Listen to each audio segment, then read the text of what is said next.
প্রিয় দর্শক আসসালামু আলাইকুম। এবার গুলশান থানায় মামলায় মেজর সাদিকুলের স্ত্রীকে গ্রেপ্তার দেখানো হলো। নিষিদ্ধ ঘোষিত সংগঠন ছাত্রলীগের মিছিলের অভিযোগে গুলশান থানা দায়ের করা সন্ত্রাস বিরোধী আইনের মামলায় মেজর সাদিকুলের স্ত্রী সুমাইয়া জাফরিনকে গ্রেপ্তার করা হয়েছে। আজ বুধবার পুলিশের আবেদনের পরিপ্রেক্ষিতে ঢাকার অতিরিক্ত চিফ মেট্রোপলিটন ম্যাজিস্ট্রেটের আওলাদ হোসেন মোহাম্মদ জুনায়েদ এ আদেশ দেন এবং গ্রেপ্তার দেখানোর পর কাঠগড়ায় দাঁড়িয়ে সুমাইয়া জাফরিন কান্নায় ভেঙে পড়েন। তবে এ সময় তিনি কোনো বক্তব্য দেননি। রাষ্ট্রপক্ষের আইনজীবী শামসুদ্দোহা সুমন বলেন যে আজ আজ তাকে আদালতে আনা হয়। গুলশান থানায় জিবির পরিদর্শক মোহাম্মদ মোজাম্মেল হক মামুন তাকে গ্রেপ্তার দেখানোর আবেদন করেন। পরে আদালতে আবেদনটি মঞ্জুর করেন। গত ৬ আগস্ট রাজধানীর বসুন্ধরা আবাসিক এলাকায় সংলগ্ন একটি কনভেনশন সেন্টারে নিষিদ্ধ ঘোষিত ছাত্রলীগের কথিত গোপন বৈঠকের সঙ্গে সম্পৃক্ততার অভিযোগে সুমাইয়া জাফরিনকে হেফাজতে নেয় ঢাকা মহানগর গোয়েন্দা পুলিশ। পরদিন আদালতে তার রিমান্ড মঞ্জুর করেন। এই ঘটনায় জড়িত থাকার অভিযোগে মেজর সাদিকুল হকও সেনা হেফাজতে রয়েছে।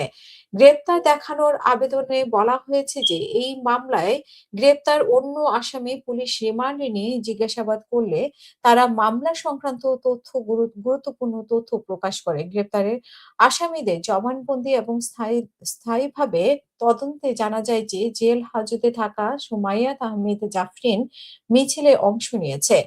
আসামে দেশের সার্বভৌমত্ব ও দেশের মানুষের নিরাপত্তা বিঘ্ন ঘটানো এবং বিশৃঙ্খলা সৃষ্টির জন্য একটি নিষিদ্ধ ঘোষিত সংগঠনের অর্থ যোগানদাতা, পরামর্শদাতা ও নির্দেশদাতা হিসেবে সক্রিয়ভাবে অংশ নিয়েছে। আসামি নিষ আসামি নিষিদ্ধ ঘোষিত সংগঠনের সক্রিয় সদস্য বলে প্রাথমিক তদন্তে জানা যায়। আসামে ঢাকা শহরের বিভিন্ন জায়গায় সরকার ও রাষ্ট্রবিরোধী কার্যকলাপের সঙ্গে জড়িত সদস্যদের অর্থ যোগানদাতা বলেও তথ্য পাওয়া যায়। সেজন্য এই মামলায় তাকে গ্রেপ্তার দেখানো হয়েছে।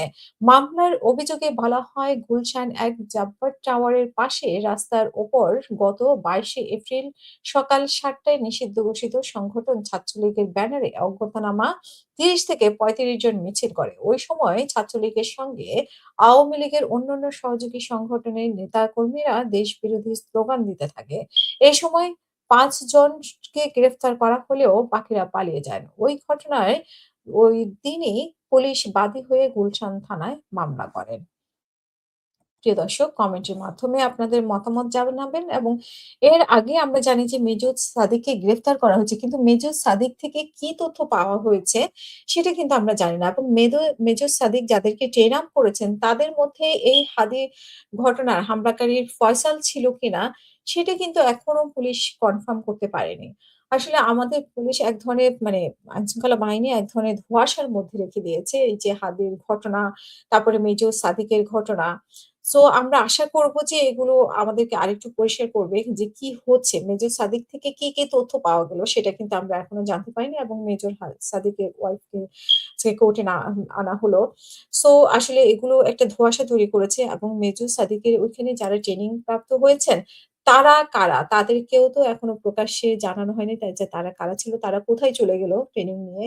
তো এগুলো আশা করি যে রাষ্ট্র আমাদের কাছে পরিষ্কার করবে এবং আইনি ব্যবস্থা ঠিকমতো নেওয়া হবে। ডেভিল হান্ট 1, 2 এগুলো না করে যেখানে যে ব্যবস্থা নেওয়া সেই ব্যবস্থা নেবেন বলে আমরা আশা করি।